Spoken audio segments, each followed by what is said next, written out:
ele mesmo pra mim, me deu tá uma amiga secreta. Mas eu gosto tanto, é muito delicado, né? Eu gosto de fofinho, assim. Tem gente que gosta desse chinelinho, né? Aham, e a Havaiana não tem igual, né? Pra...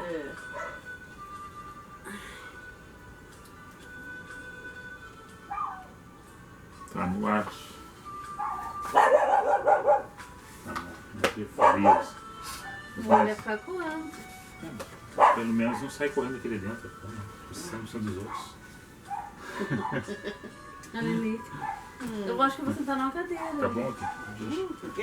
Não, não fica, pode ficar. Não, tá, não, pode ficar. Não, daí você vai sair fora do quadro. Olha lá, ó. Tá vendo lá? Lelita, vem. Não, tranquilo. Vamos vir no café. Depois tu abre ali. Conversa com ele, vem com ele pra cá. Vem. Mas então abre agora. Não, ali atrás. É ali atrás. É Pode ir lá. aqui, então? Não, lá atrás. Ai, amor. Lá atrás. Me pulando, vai. Não, conversa com ele. Isso aqui de criança. Devagar. Tá bom, Ó, tá bom. Tá bom? Deu. Tá bom. Deu ali, tá? Não, senão vai lá fora de novo. Fica aí, Opa. quieto. Deu? Deita. Deita quieto aí. Fica quietinho. Tá bom. Fica. Aqui tem que se apresentar. Depois de pacificar um pouco o ambiente dos cãezinhos, dar uma saudação aí de boa noite e a paz de Cristo aí a todos, amigos, irmãos. Saudar os irmãos aqui que depois deste ano novo, nesse encontro que nós temos, é o primeiro, né? Que estamos juntos, 2020. E os dias passam muito rápido. Hoje já é 17, né? 17. 17. Então é muita alegria e satisfação de nós termos vencido 2019 e estamos aí chegando no início deste ano com nossos projetos, né, de vida, de existência, de trabalho, de social, né, família, enfim, que a saúde e a graça de Deus nos acompanhem e a gente continue nessa perseverança. E hoje eu trago um tema, um assunto, até botei ali a incoerência do pedido dos filhos de Zebedeu, né? A incoerência é o que digo, né? Porque o escrito no texto é o pedido dos filhos de Zebedeu. E essa passagem ela passa em dois evangelhos. Ela é citada no Evangelho de Mateus, no capítulo 20, e no Evangelho de Marcos, no capítulo 10. E eu vou ler no capítulo 10 de Marcos. Na Bíblia, conforme se encontram os evangelhos, assim como alguns livros, eles estão dispostos e muitas vezes eles não estão colocados na relação de ordem cronológica, né? Conforme os escritos que foram feitos nas épocas. Nós temos o primeiro evangelho que foi escrito, segundo historiadores, foi o Evangelho de Marcos, aproximadamente no ano 64, na cidade de Roma. Depois nós temos o Evangelho de Mateus, que foi escrito aproximadamente no ano 80 em Jerusalém. E o Evangelho de Lucas, que é o seguinte, no ano 70, digo 80 e outro 90, né? 85, Lucas, na cidade de Antioquia, e o Evangelho de João, segundo João, no ano de 95, aproximadamente, em Éfeso. Então são uns dias que foi na ilha de Patmos. A ilha de Patmos escreveu foi o Apocalipse, né? O Evangelho de João escreveu na cidade de Éfeso. Então esses encontros aí, que os três evangelhos são sinóticos, chamados, que eles se concordam entre si. Só que alguns posicionamentos dos evangelistas nas escrituras, por exemplo, Mateus fala no seu escrito, no capítulo 20, né, sobre o pedido dos filhos de Zebedeu, ele anuncia que a esposa de Zebedeu pede, intercede pelos filhos. O nome dela é Salomé. Nesse texto não está escrito o nome dela, né? Ela faz referência em outras passagens. E já no Evangelho de Marcos, fala que os próprios discípulos pediram para sentar-se uma à esquerda e outra à direita, do lado de Cristo no reino dele. E eu vou ler a passagem de Marcos, porque ele foi o primeiro que escreveu essa passagem. Depois Mateus faz um sinótipo do Evangelho de Marcos, segundo o entendimento dele, que é a mãe que tinha solicitado pelos filhos a intercessão, pedindo para que os filhos sentassem ao lado de Jesus no reino dele. E eu vou ler o texto aqui. Hoje só vocês me acompanhem. Eu não fiz uma distribuição de textos, que vamos ficar só em cima dessa passagem, né? O Evangelho de Marcos. E no capítulo 10, no verso 32 a seguir. Marcos 10, 35, né? 35 a seguir. O 32 é o início do texto, mas eu leio a partir de 35, onde já tem o diálogo entre eles. E aproximaram-se dele Tiago e João, filhos de Zebedeu, dizendo: Mestre, queremos que nos faça o que pedirmos. E eles lhe disse: O que quereis que vos faça? E eles lhe disseram: Conceda-nos que na tua glória nos assentemos, um à tua direita e outro à tua esquerda. Mas Jesus lhe disse: Não sabeis o que pedis. Podeis vós beber o cálice que eu bebo e ser batizados com o batismo com que eu sou batizado? E eles lhe disseram: Podemos, Jesus. Porém disse-lhes: Em verdade, vós bebereis o cálice que eu bebo e sereis batizados com o batismo com que eu sou batizado. Mas ao sentar-se à minha direita ou à minha esquerda, não me pertence a mim concedê-lo, mas isso é para aqueles a quem está reservado.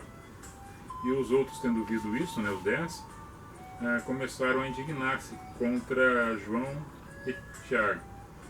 Mas Jesus, chamando-o a si, disse-lhes: Sabeis que os que julgam ser principais das gentes deles se assanhariam, e os seus grandes usam de autoridade sobre elas? Mas entre vós não será assim. Antes, qualquer que entre vós quiser ser grande, será vosso serviçal. E qualquer que dentre vós quiser ser o primeiro, será o servo de todos. Porque o Filho do Homem também não veio para ser servido, mas para servir e dar a sua vida em resgate de muitos. Que Jesus, o que esses discípulos não entenderam na ocasião, e o que a mãe deles não entenderam, se nós colocarmos pelo Evangelho de João, é que Jesus falava do reino, do meu reino. O reino se ganha por esforço. O meu reino não vem com a aparência visível deste mundo. O meu reino está colocado dentro do coração de cada um de vocês. O reino dos céus todo mundo busca com esforço. O reino dos céus, e Jesus vem citando essa passagem, esses momentos de encontro com eles e com as outras pessoas que não eram discípulos, mas que estavam juntos em algumas ocasiões. E isso ficava martelando na cabeça deles. Como eles eram homens igual a nós, pessoas, eles tinham suas vaidades também. Eles tinham os seus costumes que traziam de casa. Zebedeu era um pescador influente. Era um homem que tinha posse, tinha barcos, e eles eram pescadores. Eles eram mercadores de peixe, pescavam e vendiam no mercado. Tinham redes, tinham embarcações. Eram uma família abastada. Então eles estavam sempre querendo prosperar mais. Nesse sentido, na interpretação de Mateus, a mãe deles, ela vê que a posição de estar junto no reino era estar no palácio. Não era um plano espiritual que eles falavam. Era uma dimensão terra.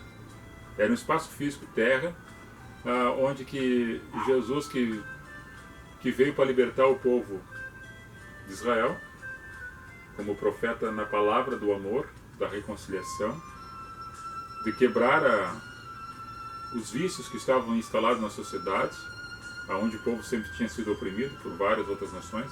Vários momentos da história relata isso. E dentro desse grupo de judeus, dentro dessa religião judaica e dentro do povo hebreu, nós tínhamos pessoas que tinham suas castas políticas que contrariavam o Império Romano. Nós tínhamos saduceus, nós tínhamos fariseus, que eram sacerdotes, e saduceus também que estavam dentro de uma casta religiosa, mas também era uma posição política. Os saduceus não acreditavam na ressurreição, já os fariseus sim, mas não acreditavam no Messias, que era Jesus, que estava ali. Tinha os sicários, tinha os essênios, né, que eram os outros profetas. Então tinha grupos dentro de Israel sempre lutando com um pensamento diferente em relação à posição de outros impérios que estavam instalados dentro de Judá, explorando eles como escravos e levando a riqueza para fora.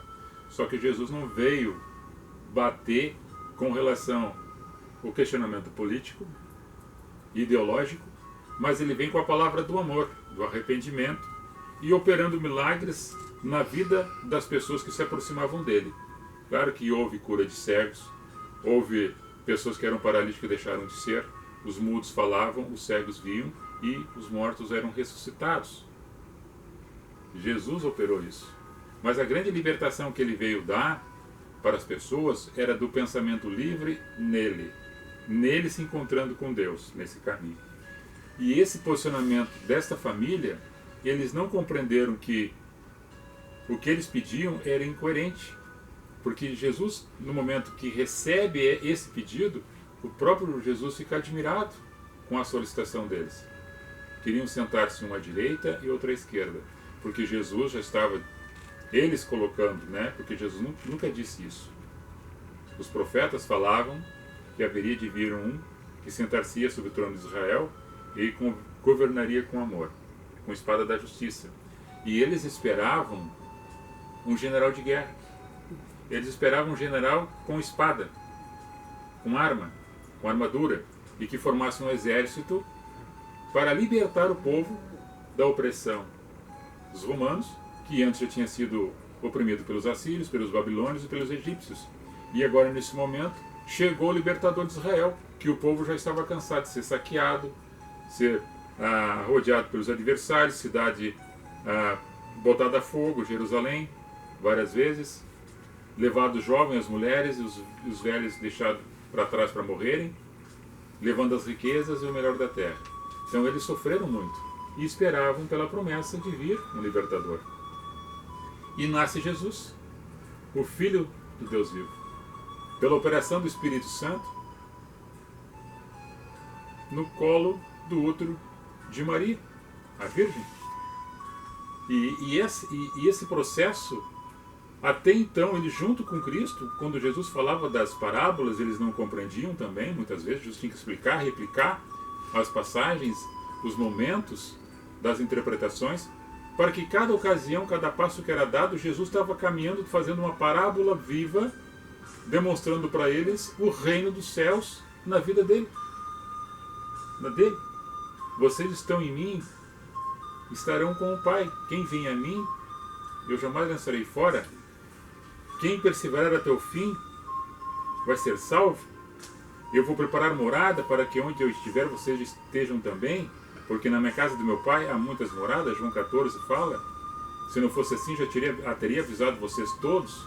Mas eis que eu vou para a casa do Pai, eu vou enviar o Consolador, por isso que ele fala do batismo. Vocês também receberão o batismo, que é do Espírito Santo. Vocês vão beber o cálice que eu bebo? Sim, é o da morte carnal, física, das coisas que estavam acontecendo, horrendas que ele estava sentindo já na pele, na carne dele, as dores da crucificação. E eles todos sofreram esse martírio, só menos João que não. Morreu de velho, mas foi perseguido na ilha de Patmos. Todos eles beberam o cálice da perseguição. Todos eles da blasfêmia, da injúria, da difamação, todos eles beberam. Todos eles foram batizados com o Espírito Santo, passaram por esse processo. Mas quando Jesus fala assim, vocês não estão compreendendo o que vocês estão pedindo, porque sentar-se do meu lado da direita ou à esquerda não compete a mim, mas é o meu Pai. Então vocês estão pedindo coisas que não é conveniente que vocês estão pedindo. E Jesus não explicou mais uma vez para eles sobre esse assunto, nesse aspecto, porque na caminhada eles iam estar compreendendo. É como Paulo fala, e nós aqui também, desde o primeiro encontro, que nós começamos a tomar mingau, comer pãozinho leve, molhado no leite, porque a nossa dentição não tinha saído ainda. Estávamos com o bebê tomando o mosto para poder degustar, mastigar, não tinha dente. Então agora com a comidinha mais forte podemos mastigar essa comida um pouco mais forte, ela desce no paladar e nós temos a dimensão espiritual daquilo que está acontecendo à nossa volta. Dentro disso tudo, nós trazemos para o momento contemporâneo do hoje, que muitas pessoas ainda não entenderam o reino dos céus, não entenderam Cristo, não entenderam o momento da história da humanidade e não entenderam quando no Apocalipse 13 Jesus fala e João escreve, esse mesmo João que está pedindo um lugar, um assento. Depois ele vê coisas e não consegue interpretar, daí de coisas figuradas ele diz que duas bestas emergiam, uma da terra e outra do mar, e a da água era da religião e da terra era a política. Eram as duas bestas que estavam emergindo. Então existe um confronto e um desencontro muito grande da posição do homem no seio da sociedade e nos encontros com Cristo. E nessa caminhada, outro dia alguém falava aqui, e nós conversávamos em casa, eu e minha esposa, sobre um teatro que foi feito de mau gosto em relação de querer abominar a imagem de Cristo, a qual os cristãos que professam a fé em Cristo o reverenciam e o conhecem pela palavra, pelo que está escrito e pelo testemunho de fé das pessoas que trazem consigo na sua caminhada até os dias do hoje, falando mal de Jesus, tirando sarro, fazendo filme e debochando da imagem ou da fé das pessoas. E isso vende. E eu disse para minha esposa, a gente não polemiza, nós não entramos no mérito, na questão, porque Jesus não precisa se defender disso. Nós não precisamos entrar mais no assunto, porque isso aí é tão pequeno, tão vulgar, que a dimensão de Cristo é muito superior a isto, e ainda como aquele que pedia para estar no reino dos céus, juntamente com Cristo, no momento da morte de cruz, Jesus não olhou para o passado dele, mas olhou para o momento do seu arrependimento. O seu arrependimento no momento disse, hoje mesmo tu estarás comigo no meu reino, ou seja, no reino dos céus. Esse entendimento, os apóstolos ainda não tinham esse entendimento. E como eu mencionava, desses jovens que fizeram aí a questão do levantar e botar Jesus porta dos fundos como se fosse um homossexual, e nós não estamos dizendo aqui que nós somos contra quem é ou escolhe as opções, ou não seja, ou nasceu assim, etc. Nós não estamos ponderando esse tipo de questionamento. Ou seja, cada um é livre para ser o que quer. Mas por que não façam com Maomé um filme? Façam um filme com Maomé dessa produção para ver o que aconteceria. Então nós, cristãos, nós devemos ser pacíficos, não entrar nesse mérito, não questionar e não entrar para não dar publicidade ao que eles querem. Porque cada vez que se toca num assunto, embora eu esteja tocando nesse momento, de uma forma talvez que não tenha sido tocado, talvez alguém já tenha tocado nessa pauta, da forma como eu estou tocando, porque eles não conhecem o reino dos céus. Porque o reino dos céus é plantado em nossos corações e nós vamos transformando isso na nossa caminhada, porque cremos nele. O autor aos Hebreus fala, no capítulo 3, no verso 18, que muitos estão tentando entrar no reino dos céus por esforço, porque é por esforço. A pessoa não fica acomodada, ela se esforça. E esse esforço não é uma questão que tu tem que fazer alguma coisa para demonstrar para os outros ou para o teu líder religioso, não. Não. É dentro da tua vida, dentro da tua casa, da tua família, no relacionamento do teu passo, do levantar de casa ao sair para fora. Nos frutos, no exemplo da tua vida na sociedade. Sem esforço. Sem esforçar-se de uma maneira para querer ser visto. Mas o esforço para quê? Resistir às coisas que estão à sua volta, que são as tentações. Esse é o esforço. E muitos querem entrar por ele. Só que, na continuação do capítulo 4, dessa mesma carta aos Hebreus, o autor aos Hebreus relata que existe uma diferença daquilo que foi anunciado para o povo que estava naquela ocasião ouvindo as mensagens, daqueles que tinham o efeito de produzir o reino dos céus dentro de si, sabendo que ia chegar lá, não por merecimento, mas por graça e meritória da parte divina que chegou em nossos corações e nossas vidas, porque ela é misturada com a fé. A palavra é misturada com a fé. Porque a certeza que tem, que é a fé, é a convicção daquilo que não existe e que vai acontecer. Aquilo que tu não é palpável, não consegue ver agora, mas que vai se materializar lá na frente. Isso é fé.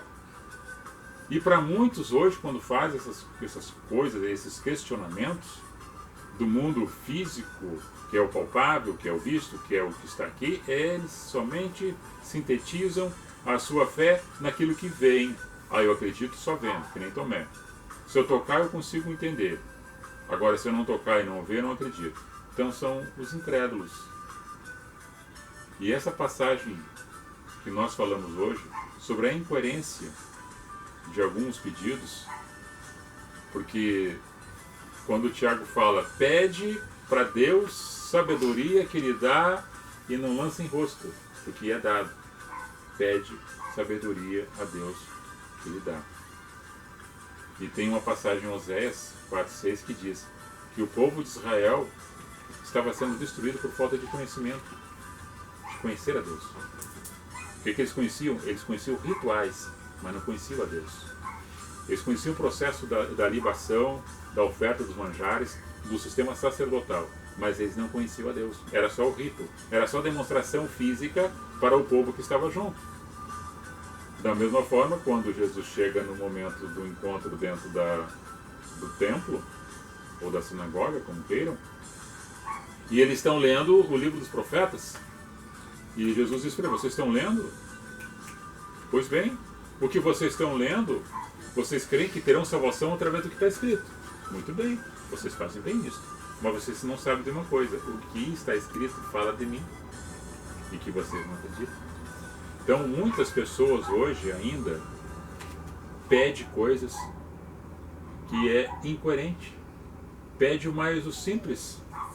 Eu quero estar do teu lado, o galardão está para mim, já está reservado. A maior é a minha, a maior coroa. Então, muitas pessoas, pela sua posição, status, em qualquer tipo de situação, pode ser ela religiosa, pode ser ela política, pode ser ela empresarial, status, já tem o seu galardão. E acha que dentro dessa posição vai dar carteiraço quando chegar na porta. Como se porta fosse um portal e que tu tá no portal, tu vai passar e vai entrar para o céu. A dimensão que eu acredito nesse céu é uma coisa extraordinária e inexplicável para nós. Como Paulo diz ali, que ele sobe ao terceiro céu e ouviu coisas que não seria possível de explicar para os mortais, simples mortais, da experiência que ele tivera. Então, da mesma forma, essa dimensão de reino, essa dimensão de céu, é o que nós fizemos aqui. O processo em si, de cada ocasião da nossa vida, de cada momento da nossa existência, a gente fazer alguma coisa relativa ao céu, da paz interior, da pacificação com as outras pessoas, de viver na harmonia, de entender o amor, a essência dele, saber que Cristo é Espírito, está implantado o seu reino dentro dos nossos corações, dentro das nossas vidas. E não cabe a nós, que nem João e Tiago ou a mãe deles pedindo, para que sentar-se ao lado de Cristo no reino dele, a qual que Jesus estava falando do reino futuro celestial, e eles falavam do reino matéria-terra. E nessa posição, muitos estão granjeando para buscar lugares de destaque na terra, e não estão preocupados com realmente o reino dos céus. Essa é a palavra de hoje. Eu passo para vocês colocarem seus pensamentos, seus posicionamentos, com toda a liberdade, irmã Rose, irmão José, irmão Celso, minha esposa, que deu lugar para o mas é brincadeira, né? É um absurdo, né? Pegando um gancho que o irmão falou, não querendo criticar a quem a pessoa adora, a quem quiser, não vou criticar quem não acredita em Deus, é ateu, ele acredita em quem ele quiser. Só que ele deixa uma pergunta. Lá no fim, no fundo do poço, a quem ele vai chamar? Pode chamar por pessoas, pode chamar por Deus, por uma expressão de hábito, que nem a gente fala, como é que vai? Tudo bem? Tudo bem. E às vezes não está tudo bem. Uma expressão de hábito. E a pessoa pode clamar alguma vez, mas agora tem uma questão que nós não conseguimos entender, ou talvez não compreender o grito, mas tem alguém que compreende. Tem alguém que compreende esse clamor, né? Esse clamor daquele que hoje, dessa palavra que tu falou, dessa pessoa que não acredita em nada, mas no momento da angústia, da dor, da morte, ele vai chamar. Chama Deus. A pessoa vive uma vida toda errada, mas lá no fim, no último suspiro, ele clama por Deus, por salvação. Né? Custa viver a vida com Deus? Até agora. Não custa nada viver a vida com Deus, uma vida tão prazerosa, né? Que a gente tem seguindo os caminhos de Deus. Todos nós temos acertos para fazer, ninguém é perfeito. Não, capaz. Ninguém é perfeito. Nós somos cheios de pecados, cheios de erros e falhas, porque somos humanos. Nós não colocamos aqui uma santidade exata, ortodoxa, fanática em nossas vidas e nem queremos que as pessoas sejam assim. Porque nós temos muitas pessoas fanáticas, ortodoxas dentro do seio religioso, mas são hipócritas, é hipocrisia. E nós não queremos ser esse grupo de hipócritas que Jesus debatia muito com os fariseus hipócritas, né, que eram religiosos. Do começo ao fim eles eram religiosos, extremistas. Uma palavra para quem não tem pessoas que não acreditam em Deus. Essa semana eu vi uma reportagem sobre um acidente que 2 caminhões se chocaram e esmagaram um carro com 5 pessoas dentro. E eles não passaram de arranhões, saíram todos com vida. A mesma coisa que tu largar um tijolo em cima de uma lata de azeite e não acontecer nada com quem está dentro. Aí tem pessoas que dizem assim, Deus não existe. Então o que foi que salvou essas pessoas? Tu sabe, achatou o carro, sim. Tu sabe que milagres... Todos saíram vivos. Milagres existem. O meu pensamento com relação a isso, né, sobre essas questões de acidentes e tragédias que acontecem, muitas pessoas culpam a Deus. Por que se Deus livrou aquele outro que estava ali, que não pegou nada, que não arranhou, saiu inteirinho e o outro morreu? Nós estamos vivendo aqui numa situação, desde que nós saímos da madre, né, ou seja, do seio da madre que nascemos, nós estamos caminhando em direção à morte física, né? E a nossa alma, o nosso espírito, ela tem um encontro com aquele que nós acreditamos que é com Deus. Agora nós não estamos numa bolha imunizado porque nós acreditamos em Deus. Porque se nós cremos em Deus, o viver para mim é Cristo e o morrer também é. Há tragédias que acontecem na sociedade por culpa dos outros, muitas vezes, pela embriaguez, pelo álcool, pela droga, pela imprudência, pelos excessos, pela bandidagem, pelos homicidas que estão aí. E muitas pessoas inocentes estão morrendo e muitas vezes o bandido sai ileso e não acontece nada com ele. Muitas vezes até dentro da justiça. Sai caminhando pela porta da frente com o advogado do lado. E isso Deus não tem nada a ver. Nós, fisicamente, nós estamos sujeitos às mesmas coisas que estão acontecendo com aqueles outros. Seja ele qual for, denominação que está. Mas o fato é que nós temos uma esperança muito maior do que aqueles que não têm essa esperança. Paulo diz que se não cresce na ressurreição, eu seria o homem mais pequeno do mundo se não cresce na ressurreição. Porque a ressurreição para mim é a esperança do porvir. Porque hoje, vivendo dessa forma como nós estamos, das dificuldades que vimos passar na sociedade e no mundo, achar que tu simplesmente termina o teu fôlego, a terra come e tu transforma-se em pó, não tem mais nada para ti, nós relativamente poderíamos transformarmos em pessoas desobedientes e irracionais, como tem muitos irracionais dizendo que são racionais e não são humanos, vivem como pessoas desumanas, tratando as pessoas de mal a pior, não respeitando os direitos dos outros, maltratando as crianças, os animais, o meio ambiente, desrespeitando as leis. Então, Deus não veio para colocar uma ordem legalista em nossos corações. Não, Ele veio para dar liberdade. E essa liberdade é condicionada pelo Espírito da graça que recebemos de uma forma imeritória.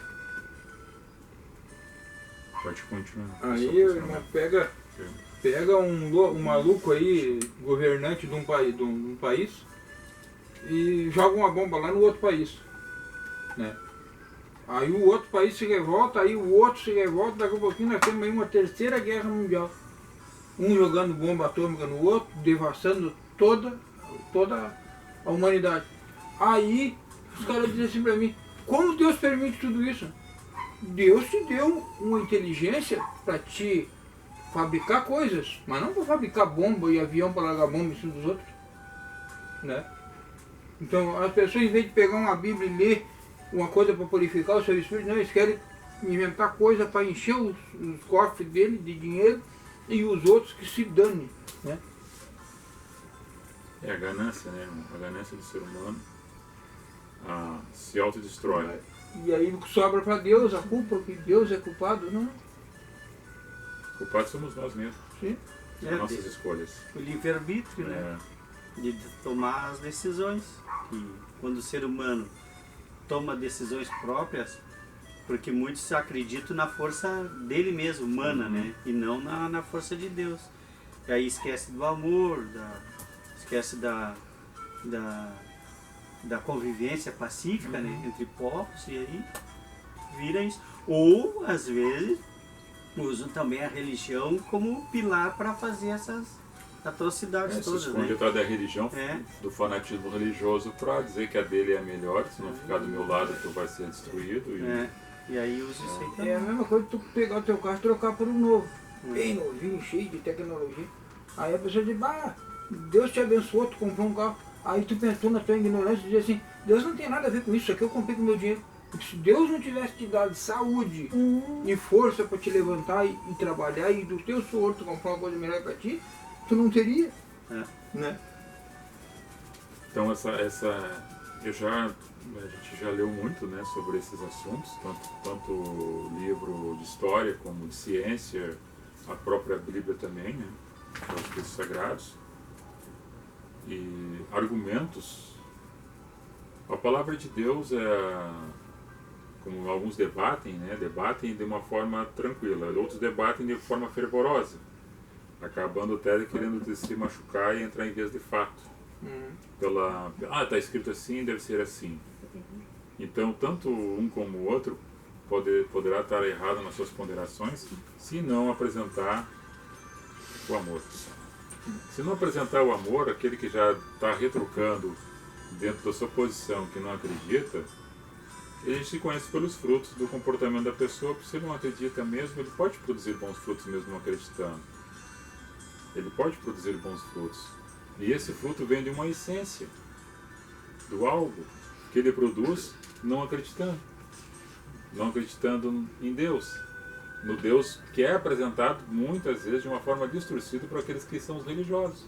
Então esse Deus, muitas vezes alguns não acreditam pelo comportamento daqueles que estão dentro desse grupo de religião e não se comportam de forma conforme eles falam de Deus, que seria o Deus amor, o Deus de perdão, o Deus de justiça.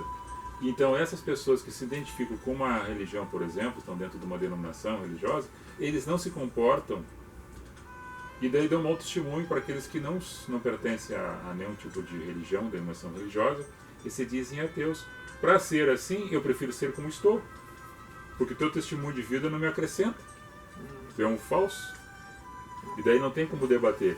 Então, o que é? Nós temos que, principalmente, o que nós temos que nos preocupar é fazer o bem sem olhar a quem, né? Estender a mão e outrora nós olhar o passado, da onde que talvez nosso passado nós tenhamos saído, de algum lugar lá atrás que muitas vezes nós tropeçamos e alguém nos ergueu, alguém nos ajudou e cooperou com a nossa caminhada, e hoje nós somos firmados na rocha e colocado um cântico novo em nossos lábios e a nossa afeição ficou diferente, nosso pensamento e nossas atitudes ficaram diferentes, mas levou algum tempo.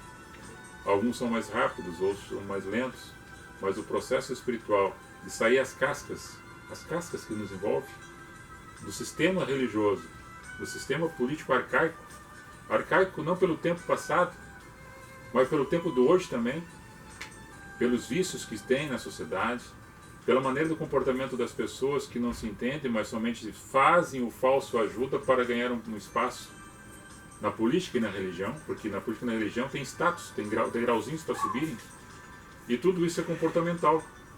Agora, quem consegue perceber isso aí dentro do lado espiritual, ele discerne, mas ele não é discernido. Paulo fala isso aos Coríntios, no capítulo 3, na sua primeira carta, no capítulo 2, na sua primeira carta. Ele fala sobre esse sentido, que a gente consegue discernir, mas não é discernido. Isso não quer dizer que a gente seja melhor. É que coube em nosso sentimento nós ter essa intimidade com Deus. E esse Deus Espírito, o eu sou, aquele que não existe é. O Deus não existe, mas ele é. Você não consegue, mas te sente. É uma diferença muito grande. Quem pintou, Miguel Ângelo pintando um Deus de barba, no trono, cheio de músculo, e tocando o dedo na sua criatura. Essas pinturas são pinturas de criação de uma arte. Mas o Deus é um espírito, é um sopro, é um vento em movimento, é um fogo, é um azeite, é uma unção, é uma graça, é uma dádiva, é o que envolve tudo na natureza e nos astros.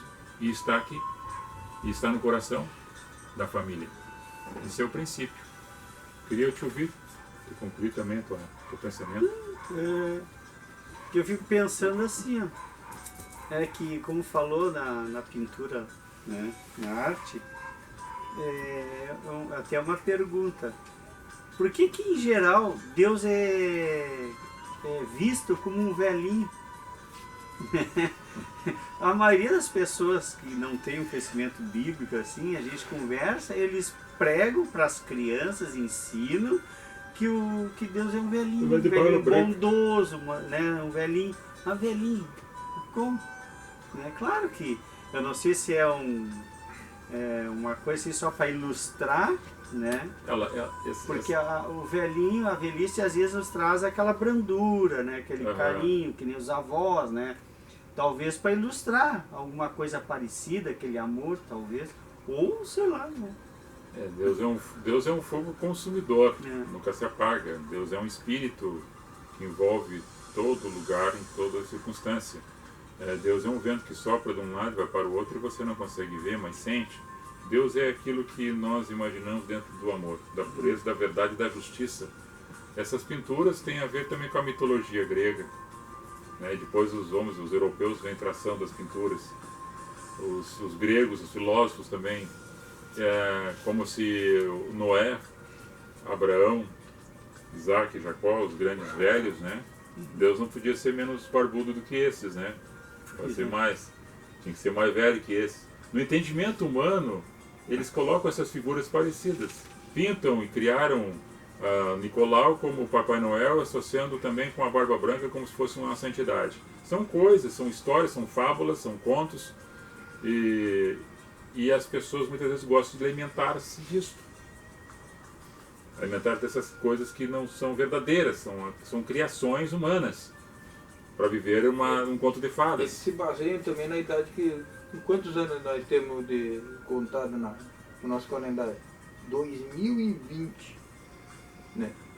E não, se eles pintassem Deus jovem, também estaria mentindo. Nós, 2020, Deus existe há quantos milhões de anos atrás? Novo ele não seria. Por isso que ele se baseia nisso, é um velhinho. Mas né? Deus não tem nossa idade. Não tem? Deus não a tem mesma idade. coisa Cristo. Ele é o começo e o fim, né? O alfa, ômega, não tem idade. A criação da imagem de Cristo, quando os cruzados foram lá para conquistar Jerusalém, quando eles voltaram, teria que apresentar um Cristo para a Europa, não poderiam apresentar um Cristo feio e pele escura. Tinha que apresentar um Cristo de olhos azuis, cabelo loiro, compatível com o europeu, para eles poderem aceitar. Toda uma história, histórias muito mal contadas, né? Para criar aquele...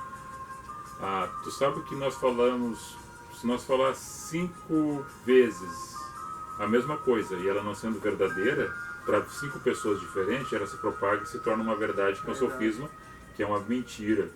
Ela se torna uma verdade por repetição, né? E aí se cria um sofisma. o que você vê quando vê a pintura, o retrato em tela ou no livro de história, o Tiradentes? Quem que se associa à imagem de Tiradentes? Se associa talvez a Cristo, o Espírito de Tá, Deus. já está errado porque Cristo também não é daquela imagem, Não. né? Mas foi criada daquela imagem. Isso. Tá, nós associamos a Cristo. Tá, e Tiradentes era daquela forma? Não era. Não. Eles pintaram para aproximar o mártir da figura de Cristo, segundo os europeus.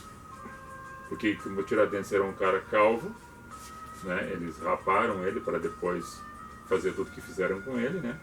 E botaram ele como um mártir com um semblante como se fosse da imagem de Cristo criado pelos europeus, para sensibilizar mais o povo. E mesmo as pessoas que olham na história, que faz os atos errados de matar, de destruir famílias e outros povos, depois fazem um concílio, fazem as reuniões para santificar aquele que eles mataram. Assim foi com Joana d'Arc. Então tudo isso a história conta. Então porque o homem em si, vivendo dentro dos palácios, vivendo dentro das congregações eu digo pedra, madeira, cepe, e não se identificaram com o reino ainda. Muitos ainda não. Alguns sim, outros não. Agora tu procura o reino, é dentro de cada coração, de cada vida, de cada um de nós. Pelo Espírito da graça que nos foi dado. Bichinho, tu tá fora do foco, mas queira vir pra cá. Não. No mesmo absurdo que eles criaram uma imagem de um dinossauro. Baseado num osso, eles criaram um monte de imagem de dinossauro que vai eles saber que aspecto tinha o dinossauro. Aí eles criaram até um holograma que tu tá caminhando assim dentro do museu, aquele bicho parece que vai te pegar e simplesmente é um holograma que tá ali, é uma imagem. Cinegráfica, né? Mas a ciência ela consegue, né? A ciência está avançada, ela avançou muito a tecnologia em relação do carbono 14, né? De fazer esse decifrado de tempo e esqueletos que foram encontrados. Até em Santa Maria foram encontrados esqueletos inteiros foram encontrados do dinossauro completo. Hoje eles fazem a impressão em 3D, eles fazem a impressão de órgãos humanos Em 3D por impressora. De onde que nós imaginava isso? Tu já De usou onde que imaginava o celular que nós temos de comunicação? Tu já botou um óculos 3D e olhou um filme com óculos daquele? Os bichos parecem que vão sair dali e te agarrar na tela, parece que estão saindo fora da televisão. Com óculos 3D é coisa impressionante. Se a pessoa é meio nervosa, se assusta. Por isso que eu nem vou. Quer dar a tua mensagem, bichinho, que eu vou ler quem está conosco ali, porque o tema é esse, né? Nós agradecemos a presença de quem está nos acompanhando. Se você gostou, curte. Se não gostou, descurte. Descurte. E se quiser algum tema para pedir, a gente aborda aqui. Algum tema específico de algum questionamento também. Para cooperar aí no caminho com a graça. No caminho com a graça que nós estamos. Certo? Eu vou ler o nome das pessoas que estão ali. Deixa eu virar aqui um pouquinho. Essa aí do Rani Araguiar. Deixa eu ir pra cima aqui. Vamos ver.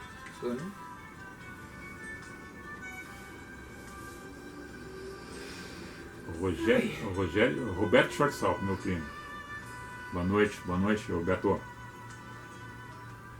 Renier Aguiar, Marinês da Silva, nossa amiga, Kézia Andrade, Roberto Schwarzhaupt, de novo, Beto, um abraço aí. Marcelo Oliveira, Gislane Silveira, Valdocir Oliveira, Valdocir Oliveira, Vitor Knevtsvich, parente, ó. Ivanete Barros Fogaça e Elizabeth Reis Lopes dos Reis, JB Diversões, Juliano Herzog, Silva Matos dos Barros, Lari Link, Cláudia Ramos, Lauri Fernando, Elane Schwarzhaupt, Erundina João Soares, Valdomiro Eberhardt, Osiane Ritter, Elaine, um abraço, minha prima, Osmani Germano, Milton Machado, como é que é? Deliveres, né? Deliveries Cambus, Maria de Lourdes Martins da Silva, Rosa de Lourdes da Silva Fagundes, Paz e Graça, uma Rosa, Marione Oliveira. Tá, agora já foi.